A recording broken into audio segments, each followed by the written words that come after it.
Welcome back to the 2008 Games. We're going to turn our attention to doping now. There are 56 Olympic athletes who will miss these Beijing Games, either because of tests prior to the Games or because of the 4 positive tests we've had so far during the Games. Fanny Halkia, maybe the most notable, the 400-meter hurdles champion for women from Athens, Greece, was sent home just the other day.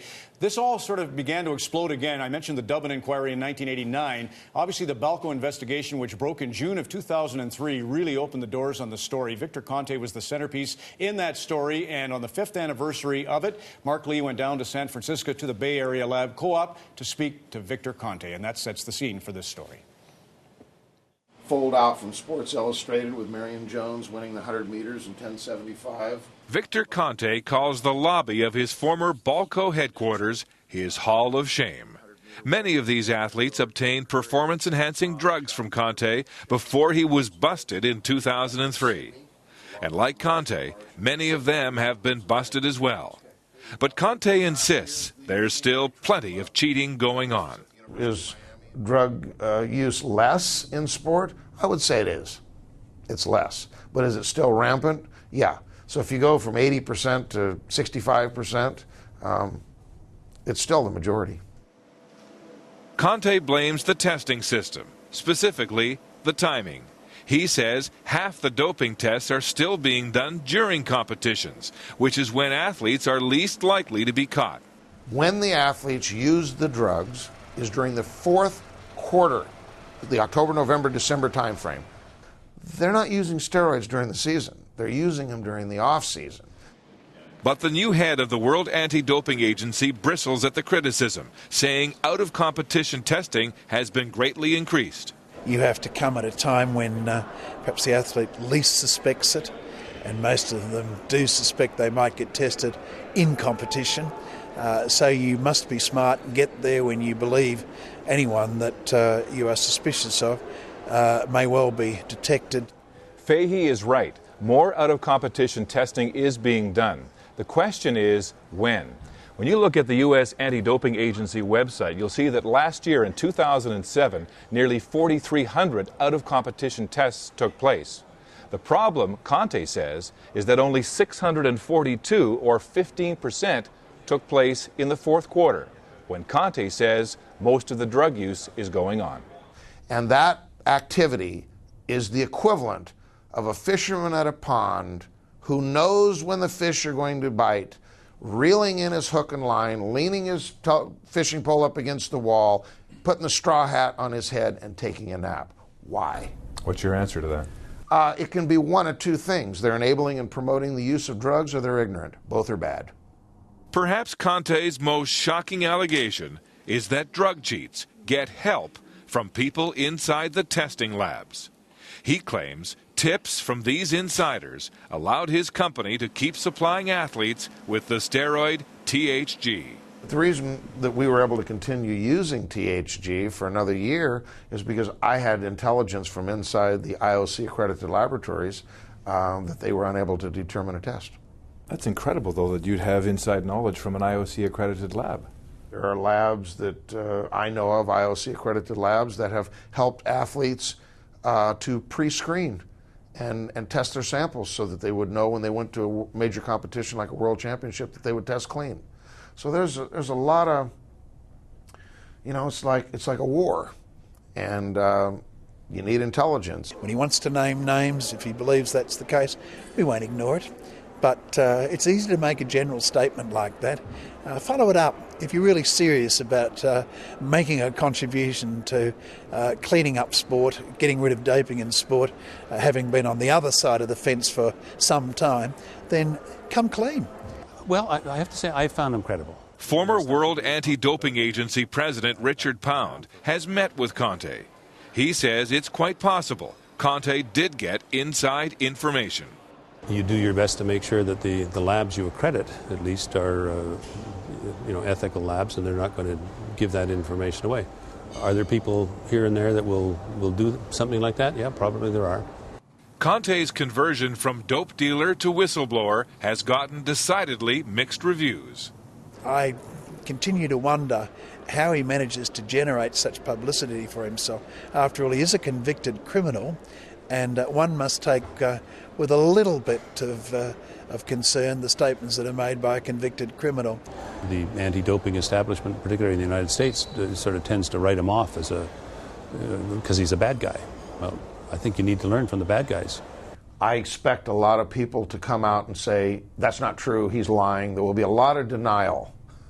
You know, there was a lot of denial initially by people like Marion+Jones, who lied and lied and lied. And, you know, we've seen how this goes. Victor+Conte with Mark Lee, who's with Dave Moorcroft in studio with me. I like Richard Pound's assessment of the whole thing. John Fahey says, how can we trust a felon when, in fact, the IOC, you can look at the Bid City scandals and on with them, too. Anyway, Mark, why don't you frame the conversation? A couple things come out of the story that I'd have questions about. Why don't you sort of give us a take on that first? Well, you know, it's one thing for there to be athletes out there who use drugs and cheat. What I found disturbing was that they may be getting help, aided and abetted by officials inside labs that provide tips on whether an athlete is clean or not, tips on whether they can detect the drug that they're using, and officials in organizations that are covering up positive drug tests. Dave, what have you been saying over breakfast and at dinner every night as we hash through this? For the last 10, 15, 20 years. As Mark said, behind every drug taker there's a system, a very sophisticated system, and that could be run by individuals, it could be run by organisations, and that's sad. I think there's a fundamental value in sport, and the only reason to do sport is to explore your limitations. And if it's win at all costs, we've got a real problem. If it's be the best you can be, then we've got a chance. And this problem's been around for 20 or 30 years, and really it was because of the Dubin inquiry back in 1989 that we began to take it really seriously. It gets complicated. Athletes are put under amazing strain. They compete all over the planet, a week apart for their federations. They'll try things like the hyperbaric chamber, train at elevation. They smoke, they drink, and we've pointed to this one area where it's not totally convincing that, especially with gene doping, there's no evidence to suggest the newest rage, which is gene doping, that it actually hurts your anatomy. So, I mean, what are we going to do to help the athlete to maintain weight, to recover from injury, to recover from training? It's understandable almost. I'm not condoning it for a minute, but that's one of the complications of this whole story, and one of the reasons that Balco was providing their supplements. Well, I asked Victor+Conte, you know, where do we go from here? How do we wipe the slate clean? And he said, you don't want to go there. It's a very scary place. He said, you've got to wipe out the record book and start anew. But he said, I don't think the public really wants to see first, second, and third, and gold, silver, and bronze at 10-3-0. He said, you watch every single athlete and watch everybody in the stadium at the end of 100 meters. Where do they all look? The clock. Sure, it's great to see who won, but they want to see how fast. And that's sort of the tantalizing part of sport now, is how far can we push the envelope of performance? And Conte, from his experience, says you can't run 980 day after day after day without some help, because he said there are tears, microscopic tears in the muscles that need to be rebuilt. And he said it's not naturally possible. I don't subscribe to that theory. I hope that Usain Bolt is a marvel, a wonderful, you know, special human being, and perhaps he has the ability to put a new face on the sport. But the truth is, Mark, as we ratchet up the prize money, as we ratchet up the interest, you're going to put demands on an athlete that's inhumane. In the 70s, when I first got involved in international sport, there was very little money and there was very little media exposure, but there was big-time drug taking. And the quest to win at all costs has driven too many people. But you cannot get rid of the record books. You cannot create guilt by association with all those great athletes of the past who perform wonderful deeds. You have to believe in the integrity of the sport, and you have to believe that most people don't want to cheat. And I actually think that's true, and I think there's less drug taking now, and I think it's a smaller problem than it used to be. But it's a significant problem because it's the people that win that have the greatest suspicion over them. I think integrity is the key word here. We heard Conte saying that his athletes were able to use THG, otherwise known as the clear, for a full year because he knew that the lab, the IOC accredited lab in Los Angeles, didn't have a test for it. The fact of the matter is that nobody ever knew what THG was. It was an undetectable drug at the time. And the only reason they ever caught Balco and Conte and his group is because Trevor Graham, who used to be part of that group, lost Marion+Jones and Tim Montgomery and other athletes, Dwayne Chambers, and sent a vial, a syringe with a few drops of THG to the U.S. Anti-Doping Agency and said, here, test this. You don't know what's going on right now. The shocking part of that revelation is that Conte told me they had that for a full year and still didn't do anything. And he said that Graham sent a second syringe, and this time with names: Conte, Jones, Montgomery. And then they started to develop the test. Why not the rest of the names? That's an obvious question that John Fahey asks of this. And incidentally, he made reference to why would we trust a felon? He was indicted on charges of money laundering and providing illegal drugs. That's what, and he did 4 years on some of the convictions in prison. But why hasn't he come through with the rest of the names? What's going on? It's like the Mitchell report. He's got a book coming out.